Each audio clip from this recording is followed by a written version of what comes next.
Más de uno Puerto Llano.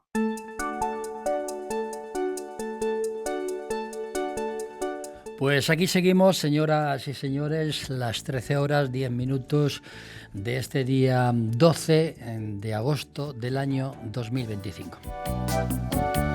Mientras se siguen parando los trenes, mientras Netanyahu sigue matando gazatíes, mientras Trump y Putin se reúnen sin Zelensky para hablar de Ucrania, mientras ocurre todo esto, la ola de calor sigue. Y la vida, créanme, que a pesar de todo también. Quiero empezar leyendo un poema que nos ha enviado nuestro querido Manuel Mejía Sánchez Cambronero, más conocido como Barrales, que es un poeta de pro que lleva una prosa y una poesía en la sangre y que nos ha dedicado este poema a los tertulianos y a la tertulia. Difícil es opinar de esta tertulia curiosa. Matizan bien cada cosa y saben cómo pisar. No echaron ayer a andar, tienen muchos pasos dados y van con los pies sentados demostrando su firmeza. Con toda naturaleza flanquean bien el terreno y conocido de pleno se explayan bien con certeza. Y, aunque fácil no lo tienen, porque visto desde fuera se aprecia de otra manera, por los que en sí no intervienen. Firmeza al andar mantienen y eso ya lleva ganado, lo demás viene rodado y por su peso cayendo. Y el coloquio va saliendo con bastante redondez y con fijeza y fluidez su retrato va naciendo.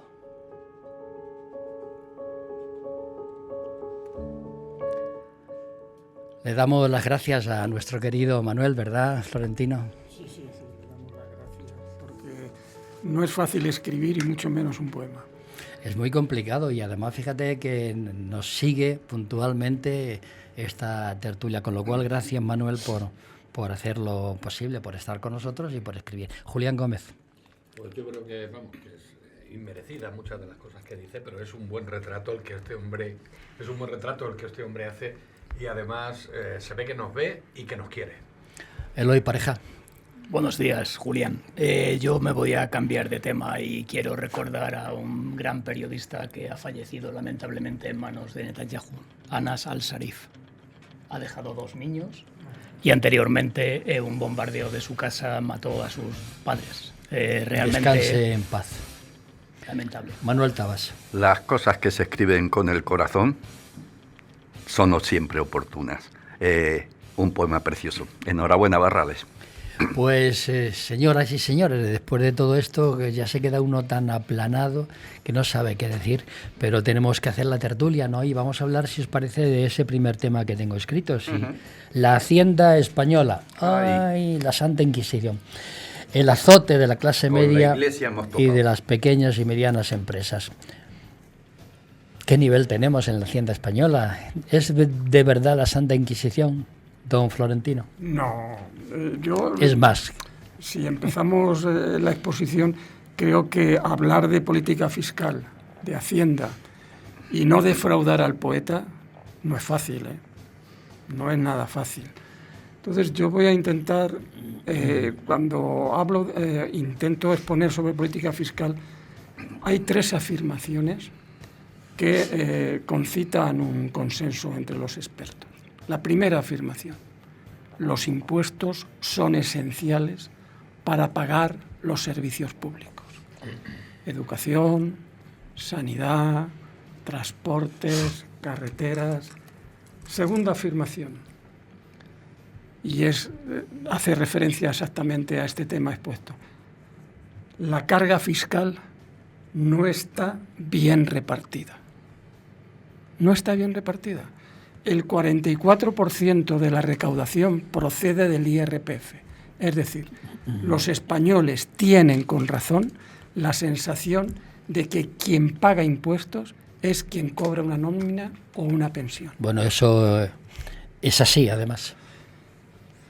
Y además tienen también la sensación de que, estando tan mal repartida la carga fiscal, los ricos, los muy ricos, no pagan IRPF, porque tienen sus bienes y sus ingresos en sociedades patrimoniales y hacen lo que se llama ingeniería fiscal.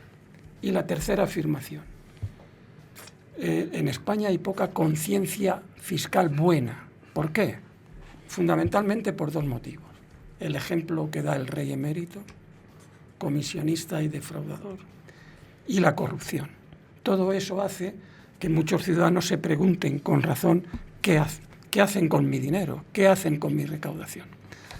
Ahora que estamos en el tema de los incendios, muchos afectados se han quejado de que no hay suficientes medios, ¿no? Entonces, esas tres afirmaciones yo creo que hacen un cuadro más o menos exacto de la política fiscal. Y yo me quedo con esa afirmación. La carga fiscal no está bien repartida, gobierne el PSOE o gobierne el PP. Julián Gómez. Efectivamente, Florentino. Lo que pasa es que estamos hablando de autónomos y de pymes, de pequeñas y medianas empresas. Y sobre ellos cae la mayor carga fiscal. Sobre ellos recae pues el mayor pago de impuestos, porque a fin de cuentas, como estábamos hablando hace un momento, las nóminas, los autónomos, todo eso están pillados. Las grandes empresas no, las grandes fortunas tampoco. Y yo me pregunto, además de por otras causas que ahora comentaré, pero de todas formas yo me quiero preguntar en primer lugar, ¿quién gobierna? ¿Quién ha gobernado el país en todos estos años de democracia?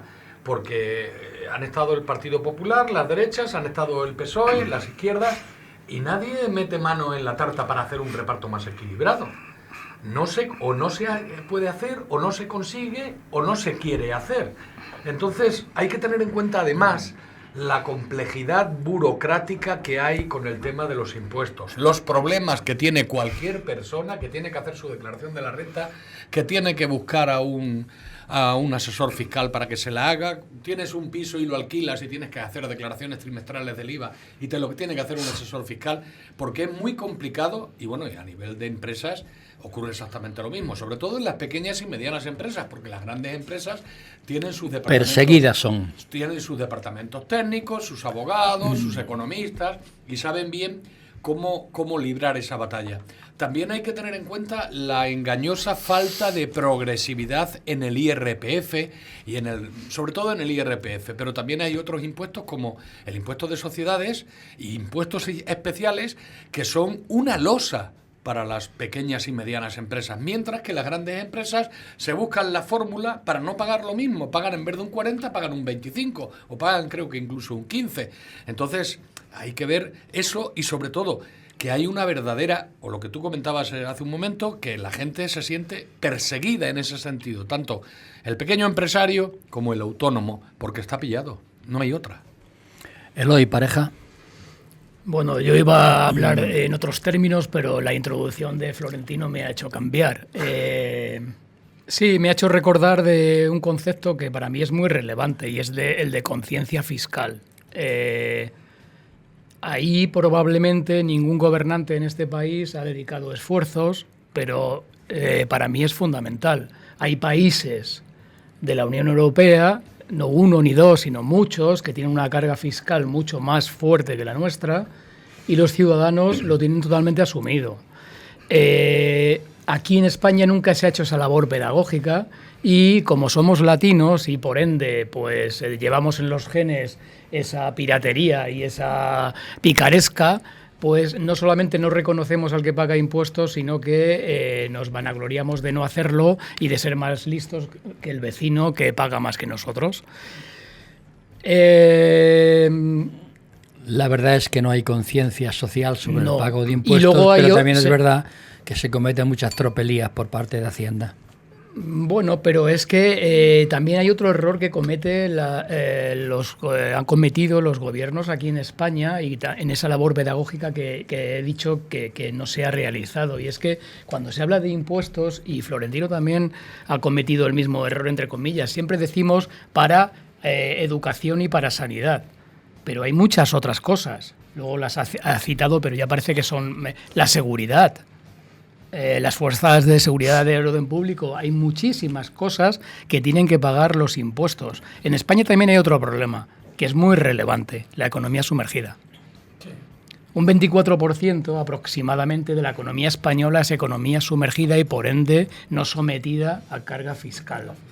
También los que participan o participamos de esa economía sumergida nos vanagloriamos de hacerlo y nos reímos también del vecino. Solo 2 países, también latinos, como Grecia e Italia, nos superan, todavía por encima de ese 24%.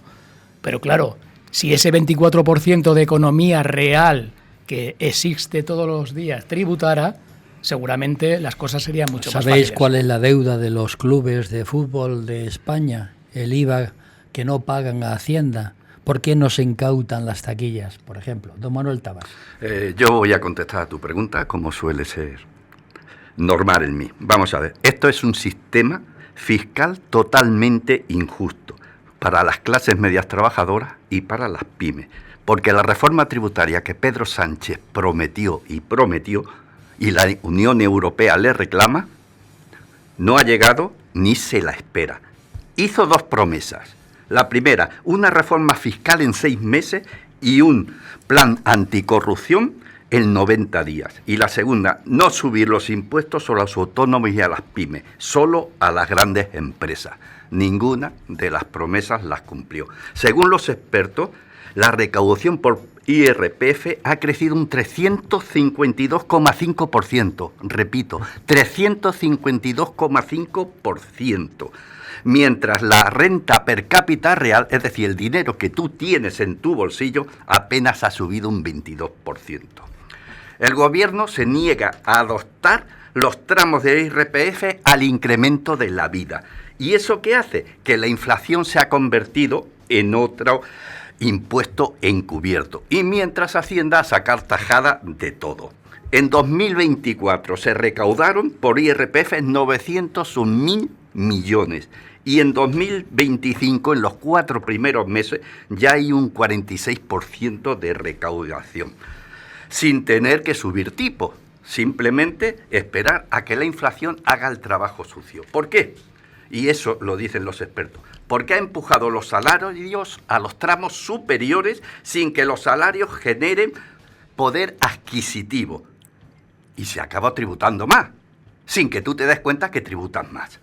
Y esto no afecta a todos por igual, nada, porque solo afecta a las rentas medias y bajas que viven desde el trabajo y no del capital y que te pueden pagar, por ejemplo, unos 1.100 euros más cada añito. Mientras que los ricos, esos impuestos que iba a poner tanto a los ricos como viven del capital, indudablemente pagan menos impuestos. Un sistema que no es retributivo, sino que penaliza el trabajo y premia la acumulación del capital. Esto lo llama justicia social. Pedía la palabra Julián Gómez. Sí, sobre el tema de, muy rápido y cambiamos de tema. Fiscal, claro, una cosa es la carga fiscal y otra cosa es la presión fiscal, que es bien distinta. Y ahí los términos cambian bastante y no favorecen precisamente a España. Y si hablamos, porque voy a hablar de eso más concretamente, muy rápido, porque tengo aquí datos del año 2025, también está la tasa máxima legal en el IRPF. O sea, lo que pagamos en la declaración de la renta y lo que nos descuentan cada mes, solo por encima de España en Europa están en Francia y Dinamarca, con un 55%, mientras que en España estamos con un 54%, los terceros de Europa. ¿Matizamos algo o cambiamos de tema? Bueno, hombre, seguimos con el tema de la conciencia fiscal. Es que con Franco no pagábamos impuestos. No, pero eso no vamos, Florentino. Es que el segundo premio gordo. Tampoco somos tontos y no nos pueden engañar diciendo es que cuando lo llegó, que no es. Bueno, con Franco no pagábamos impuestos. Cuando llegó la democracia, pues tuvimos que estar aproximadamente 15 años. Entre 15 y 20 años hasta que fuimos capaces de poner en marcha una agencia tributaria. Es decir, que estuvimos después del periodo democrático otros 20 años. Es decir, que efectivamente estábamos acostumbrados a no pagar impuestos. Y entonces recuperar esa sensación de que hay que pagar impuestos cuesta. Y luego además no hemos hablado de otro impuesto que es tremendamente injusto, el IVA. Es un impuesto indirecto que grava el consumo y que paga lo mismo Todo el mundo. el que tiene una renta alta que el que tiene una renta baja, porque los fideos y los huevos están grabados de la misma manera, ¿no? Entonces, todo eso hace que efectivamente nos ha costado tener conciencia social, porque hace mucho tiempo que no pagamos impuestos, y porque entre el IVA y el IRPF se recauda el 75% de los impuestos en España. Por hilar un poco los temas, Juan Carlos I, el que fuera y es rey emérito de España, acaba de pagar los 4 millones que debía, ¿no? Dado que se los prestaron para pagar Hacienda. Un préstamo. Y el que paga descansa y el que cobra todavía más.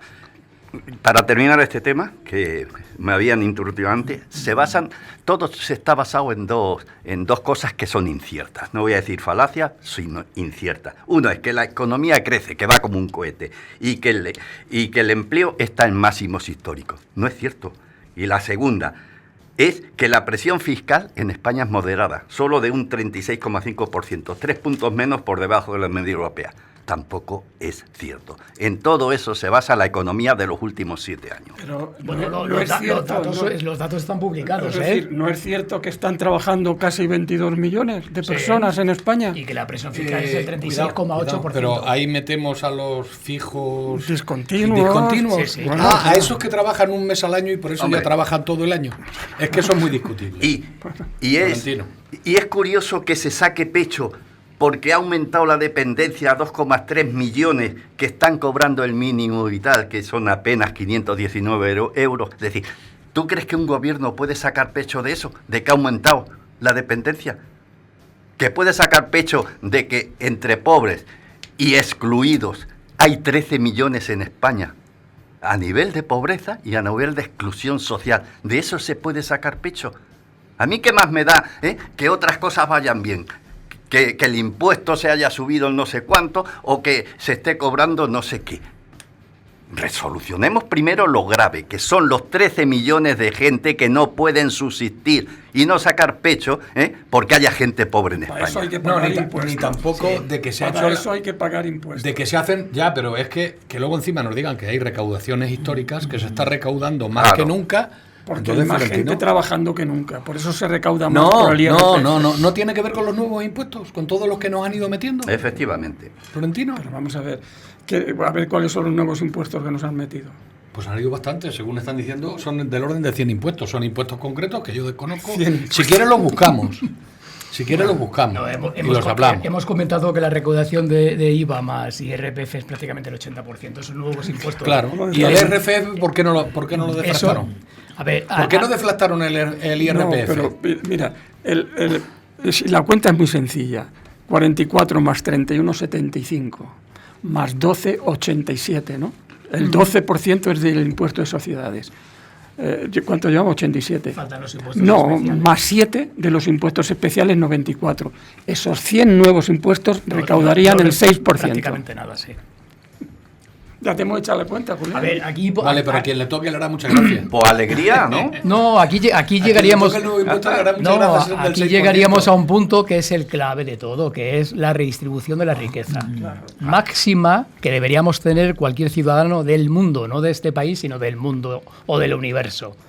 Ahí es donde deberíamos trabajar todos codo con codo para que la riqueza se redistribuya, porque si no hay ningún mecanismo, la riqueza, por propia inercia, es acaparada por 3, 4, un 5% de la población. Estoy seguro, Eloy, de que ahora que están Hay nuestros- mecanismos, entre ellos los fiscales, que están diseñados para hacer esa redistribución.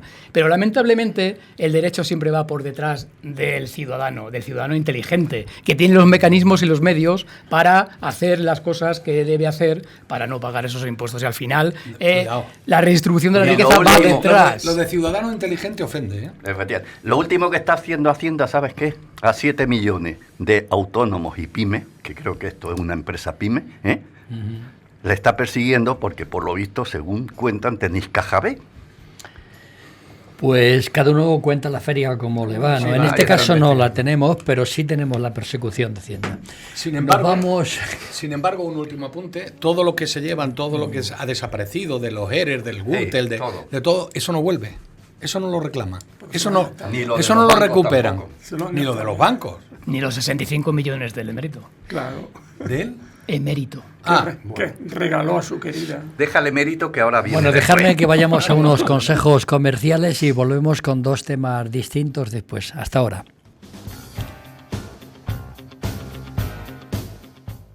Más de uno Puerto Llano.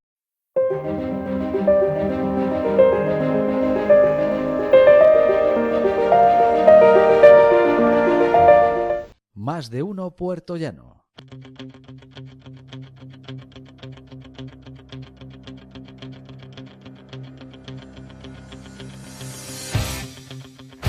Después de estos consejos, seguimos con todos ustedes en riguroso directo desde Onda Cero Puerto Llano y Más Televisión y redes sociales.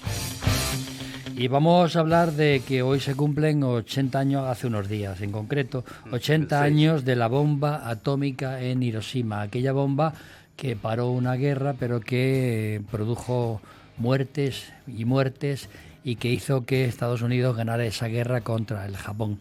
Don Florentino. Uno de los supervivientes, no sé si de Hiroshima o Nagasaki, ha dicho, ya quedan pocos, la mayoría pues han muerto, lógicamente, han pasado muchos años, pero ha dicho algo que realmente pone los pelos de punta.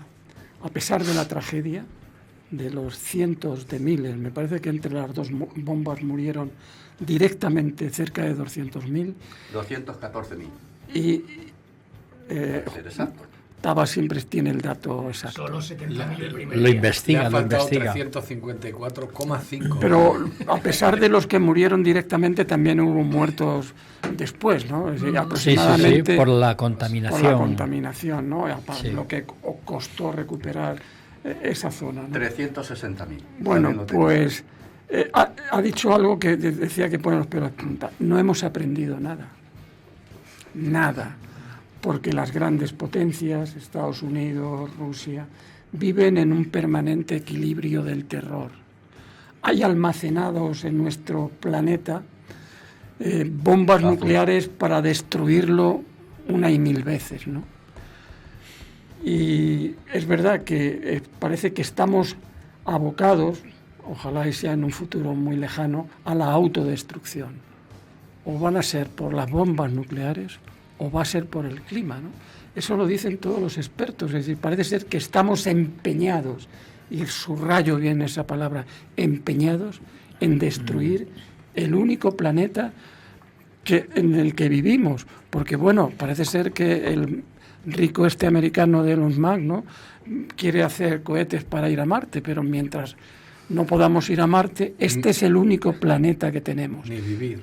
Ni vivir en Marte, no. Y decía este superviviente, no hemos aprendido nada. Deberíamos ir rápidamente al desarme nuclear. Déjame, antes de dar la voz a Julián Gómez, que salude muy efusivamente a Emeterio. Bueno, eso nos...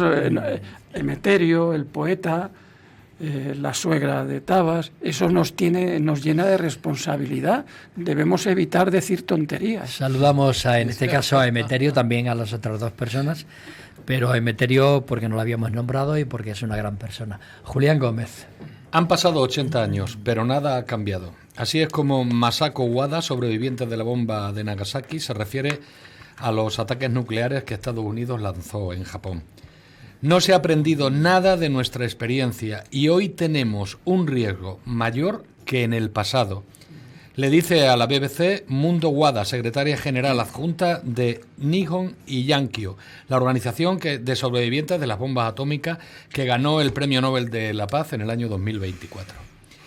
No se sabe a ciencia cierta cuántas hay, pero se habla de que hay cerca de 13.000 ojivas nucleares repartidas por el mundo. 13.000, o sea, sí, seguramente con 10 no podemos cargar, es suficiente. Pues hay 13.000. Y lo malo del tema es que está sirviendo como amenaza entre unos países y otros, como si eso fuese algo sin importancia. Y lo peor todavía del tema es que hay algunos países que la tienen y que en un momento determinado la pueden usar sin ni siquiera amenazar, como es el caso de Irán. Por eso hay mucho interés en que ese país no llegue a tener la bomba atómica, aunque de todas formas en manos de un Trump o en manos de un Putin, yo no sé, no arriendo yo las ganancias en ese sentido. Pero peor en manos de Corea. Pero no, hay muchos países que las tienen y otros que se sospecha que la pueden tener y que en un momento determinado la pueden utilizar sin ningún tipo de reparo. Y pueden eliminar un continente y, bueno, no es que eliminen un continente, son las secuelas que habría después de esa eliminación del continente. Por lo tanto, estamos en estos tiempos en los que estamos en estos momentos en un grave peligro, porque estamos en manos de autócratas que no están bien de la pinza. Eloy, pareja. Bueno, voy a copiar al señor Tabas y me he traído los datos. 12.121 cabezas nucleares hay en el mundo. 12.300 tenía yo. Pero El primer país, Rusia, 5.580. El segundo, los Estados Unidos de Norteamérica, 5.044. También tienen China, Francia, Reino Unido, India, Pakistán, Israel y Corea del Norte. No tiene Irán, ni lo ha tenido nunca.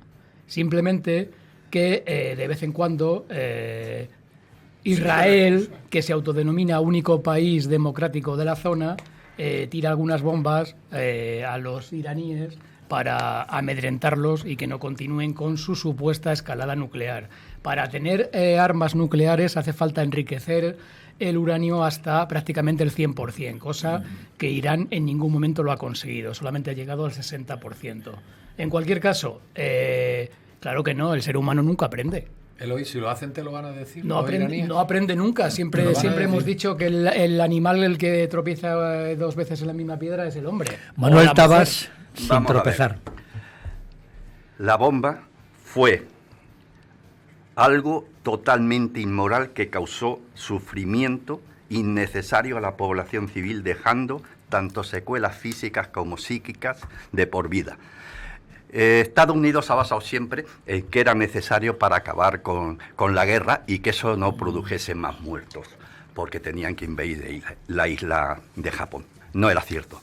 Primero, Italia se había rendido en el 43. Alemania, en mayo del 45, había sido vencida y Hitler se había suicidado. Solamente quedaba en pie Japón. Y estaba siendo atacada por todas las potencias occidentales y la URSS le declaraba también la guerra. Es decir, que Japón estaba ya rendida. Lo único que esperaba era para mantener su status quo, es decir, a su emperador y sus tradiciones, y buscar el mejor acuerdo para rendirse. Estados Unidos no esperó, y no esperó por muchas razones. Primero, la bomba costó un montón de millones, y esos millones no se podían quedar almacenados, se tenían que usar, además de ser de disuasión, porque ya empezaba un poco lo que era la Guerra Fría entre los dos bloques, ya no se fiaban unos de otros, tanto Estados Unidos de Rusia como Rusia de Estados Unidos. Y entonces había que usarla para decir, aquí estoy yo, tengo esta potencia. Después, la poca vergüenza de que en todos estos años a nosotros que nos piden que pidamos perdón porque hace 500 años invadimos México y todas esas cosas y demás, Estados Unidos no ha pedido perdón por ninguna de las dos bombas atómicas que lanzó. Bueno, y menos Trump. Incluso su presidente Obama, tan demócrata que era, cuando le dijeron, ¿va usted a pedir perdón en nombre de su nación? Que fue a presentar una corona de flores allí en el Monumento de Mayo, dijo que cuando se está en el poder se tienen que tomar decisiones difíciles, pero hay que tomarlas.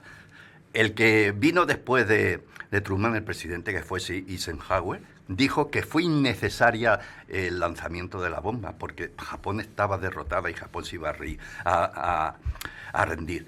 Tiene un libro escrito que escribió de sus memorias en el 63, donde expone todo eso. Es decir, fue un acto vandálico que, como fueron los vencedores, y los vencedores siempre escriben la historia y hacen sus leyes, no pasó nada. Si hubiese sido al revés, hoy esto se haría declarado como de lesa humanidad, o como se está haciendo lo que está ocurriendo en Gaza, es decir, un latrocinio, como suele decirse. Las bases para impedir que algo malo suceda con relación a lo que estamos hablando están puestas. Lo que pasa es que hace falta respetarlas y potenciarlas. Hay dos tratados, uno para evitar la proliferación de armas nucleares y otro segundo tratado que es el de la prohibición de las armas nucleares. Lo que pasa es que nadie lo respeta. Sobre todo, perdón, cuando hay varios países que no firmaron el Tratado de No Proliferación de Armas Nucleares y que tienen armas nucleares como India, Pakistán, Israel, Sudán del Sur y Corea del Norte. Por eso había que potenciarlo, como decía anteriormente. ¿Y sabes que España pudo tener la bomba atómica? Tuvo el proyecto Hilero, que Hilero no es el toro que mató a Manolete, sino el proyecto de bomba que quiso hacer Franco. Al final no lo hizo. Hablando de Trump, hablando de Estados Unidos, ha amenazado este señor a la Unión Europea con aranceles del 35%, en estos momentos recuerdo son del 15%, si no le compran los países armamento por valor de 600.000 millones de euros mínimo. Bueno, dólares o euros, que tanto monta tanto. Florentino. Es que Trump ve la política como un negocio. No, yo creo que la palabra negocio es lo que mejor define la política de Trump. Chantajea a Brasil porque su expresidente acusado de golpe de Estado está en los tribunales y dice, como es amigo mío, todo el 50%. Pues ya está. Chantajea a India con un 35 o un 40% en las importaciones porque le compra petróleo a Rusia. Pero bueno, en teoría, él se lleva bien con Putin. Ahora, en esta mascarada que van a hacer de reunión, pues se van a repartir Ucrania, ¿no? Y Zelensky a un lado y los europeos en otro, ¿no? Es decir, como decía antes Julián, estamos en manos de algunos personajes, algunos líderes políticos que les viene muy ancho el cargo, ¿no? Ellos, la verdad, están ahí porque 77 millones de estadounidenses lo votaron, ¿no? Pero la verdad es que chantajear a los países con los aranceles, someter y humillar a la Unión Europea, que no es ni más ni menos un mercado de 450 millones. Y a mí lo que realmente me impresiona es que poquito hemos levantado la voz, ¿no? Tenemos nada, no le hemos levantado nada. La Unión Europea está quedando en estos tiempos tan convulsos, tanto a nivel de estratégico, a nivel mundial, a nivel de comercio, como si realmente no tuviera nada de músculo, ni político, ni comercial, ni nada de nada, ¿no? Sí, señor. Julián Gómez. Bueno, yo estaba preparando hoy un poco lo que íbamos a decir y más o menos sabía que íbamos a coincidir en lo de Trump y en lo que estamos hablando, pero me ha sorprendido una noticia que viene desde un diario oficial de la Unión Europea en el que dice que la Comisión Europea ha puntualizado el jueves pasado, que la intención trasladada por la Unión Europea al presidente de Estados Unidos de invertir 1,4 billones de dólares en energía e infraestructuras en el país norteamericano no es en modo alguno vinculante. O sea que no son 600.000 millones, que hablaron de 1,4 billones más. ¿Qué acuerdo han llegado en ese tratado? Que yo cada vez, las noticias que Úrsula nos está fallando, ¿eh?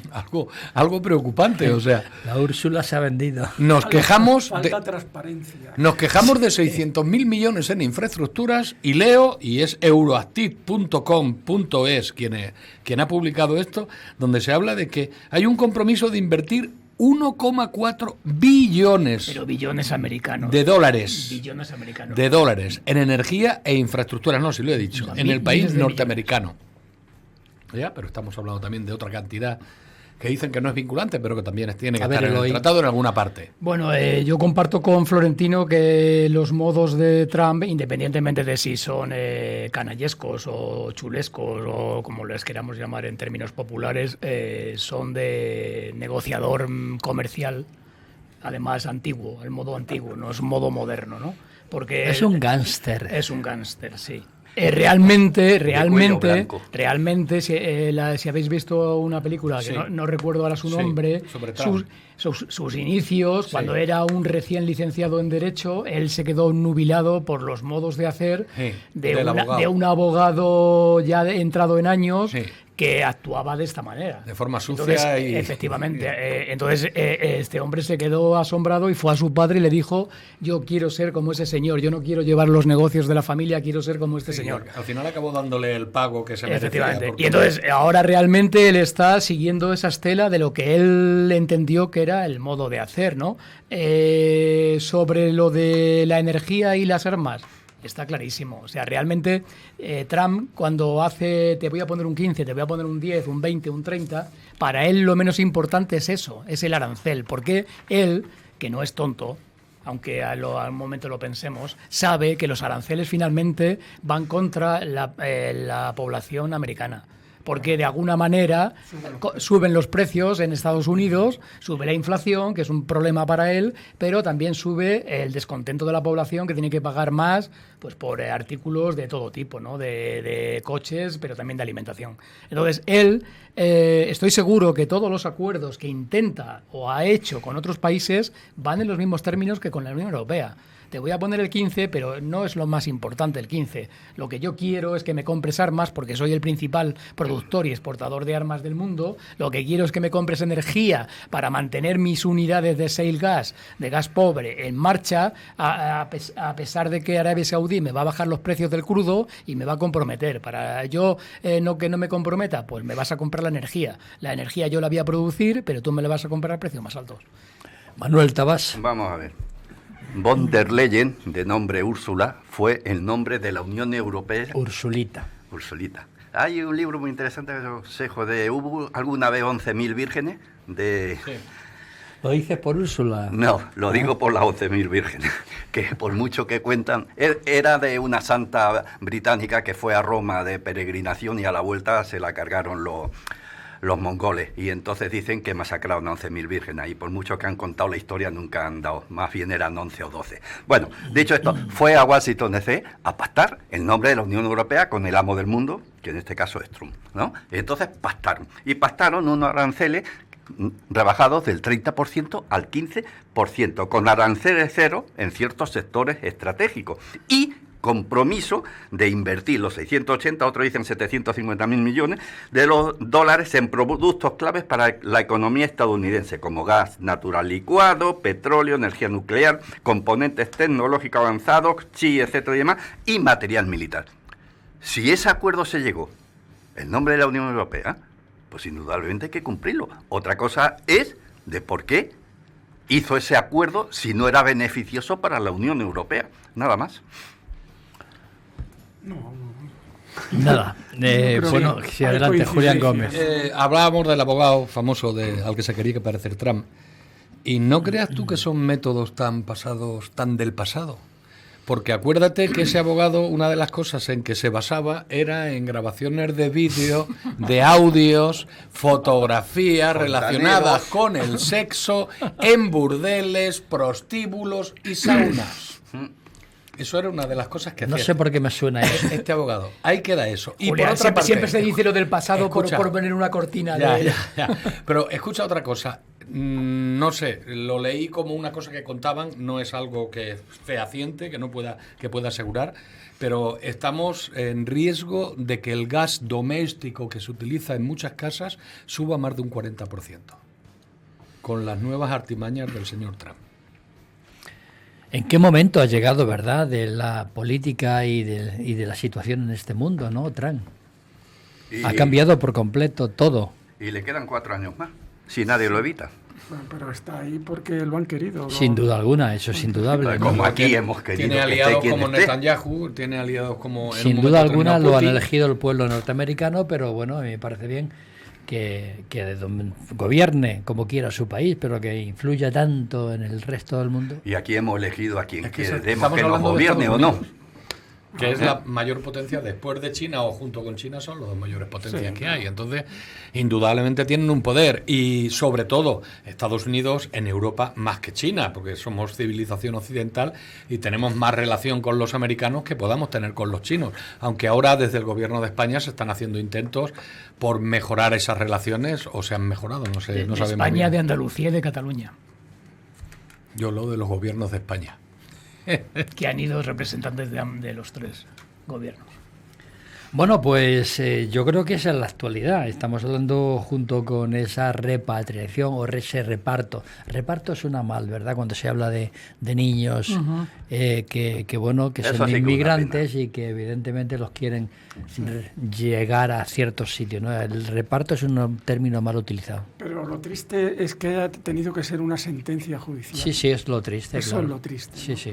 O sea, que no seamos conscientes de que tenemos que ser solidarios con unos niños y unas niñas, por utilizar el lenguaje inclusivo, que tienen que ser tratados con dignidad y tienen que ser tratados con el respeto absoluto de sus derechos y no esperar a que el Tribunal Supremo te obligue a que tienes que tutelar a esos niños que han pedido asilo político porque vienen fundamentalmente de un país que está en guerra permanente. Entonces, yo voy a hacer una pequeña crítica al Gobierno. Creo que no debería haber esperado esa sentencia judicial y haber actuado con más eficacia, porque si han mandado a la península solamente 10 y tienen que mandar aproximadamente 1.000, ¿cuánto tiempo van a tardar? Bueno, 1.000 que han pedido asilo, pero luego hay unos 5.000 Claro. niños que están en Canarias y que han de ir a otros Y sitios. que no hagamos de esto otra contienda política, por favor. Aunque se lleve, aunque esté de moda, hablar peyorativamente de los menas. Ya está bien, ya está bien. Ya, pero es que en la forma de tratarlo, Florentino, incluso se ha hecho la política, excluyendo algunas comunidades autónomas en la distribución que se ha hecho, que no ha sido todo lo equitativa que debería de ser, en el retraso que ha tenido el gobierno, que al final se ha visto obligado por una sentencia, que también es vergonzoso. Pero yo ahí es que veo dos problemas fundamentales, aparte de que hay que acogerlos, en eso estoy totalmente de acuerdo, pero veo dos problemas fundamentales. La mayoría vienen sin documentación. Claro. ¿Cómo sabes que son menores? Los menores se ven, pero hay menores que no son tan menores y que no se ven y que no se pueden diferenciar. Bueno, tampoco es tan grave. Los tenemos, los acogemos, pero cuando llegan a los 18 años, o se entiende que han llegado a los 18 años, ¿qué se hace con ellos? Es que ahí es donde tiene que tomar partido el gobierno realmente. Ahí es donde tiene nuestra sociedad que hacer algo. Aparte de que haya que acogerlos, que eso está clarísimo, hay que pensar un poco, hay que darle vueltas y decir, bueno, estas personas cómo las vamos... no las podemos dejar en la calle, que es lo que se está haciendo. Y es lo que está trayendo los problemas que está trayendo, porque en la calle hay todo tipo de gente, como en la calle hay, buenos y malos. Pero claro, si tú pones a una persona, aunque sea buena en la calle y tiene que comer, pues se tiene que buscar la vida, como pueda. Bueno, si os parece, ese tema podemos tratarlo el próximo martes, junto con toda la actualidad que vaya surgiendo, porque nos tenemos que despedir. Don Florentino López, ¿cómo llevas el calor? Bueno, pues La calor. lo llevo bien, pero hay un refrán que dice que las bicicletas son para el verano, entonces... Sí, no eso hay es cierto, problema. eso es cierto. Pero bueno, hay gente que no puede soportar el calor que está haciendo. Hay gente que no puede dormir por las noches. Yo afortunadamente lo llevo bien. Bien, ¿lo llevas bien con ventilador o sin él? Ventilador de techo. De techo. Julián Gómez, ¿qué tal el calor? Yo también tengo un ventilador de De techo, techo. como Florentino. En el resto del piso, no, en el resto del piso ya hay Que nadie acondicionado. duerma con aire acondicionado Pero porque se queda afónico. Yo por En, lo menos. en los dormitorios, yo tengo en los 2 dormitorios que hay en mi piso, tengo ventiladores de techo por esa razón, porque te quedas afónico ¿Y el hoy y qué es más hace? perjudicial. ¿Con ventilador? No tengo ventilador de techo. Con abanico. A ver, yo me tomo con mucha seriedad el tema del calor, porque... Porque eres persona mayor ya. Sí, Claro, porque está se dice... vulnerable. Enseguida alguien dice, pero es que calor ha hecho siempre, que estamos en verano. Sí. Bueno, No, tanta calor no. estamos en agosto y llevamos todo el mes de agosto con demasiado calor. Manuel Tabas, Y una con ventilador. Y piscina hinchable en el patio y un mojito en la mano. Qué bien, ¿con alcohol o sin alcohol? Con El mojito se puede hacer con poco alcohol o alcohol, sin sí. alcohol. No, un poquito de alcohol, siempre que le dé un Poquito poco de alcohol, pimienta a la chispa cosa. a la vida, ¿no? Un poco de vida. Un poco de chispa a la vida. Pues ya ven ustedes, señoras y señores, gracias, señores tertulianos, un martes más. El próximo martes amenazamos con volver con temas de actualidad, que no pasen mucho calor, que sean felices y que piensen que hay que seguir viviendo. Para bien, Para bien. Hasta mañana.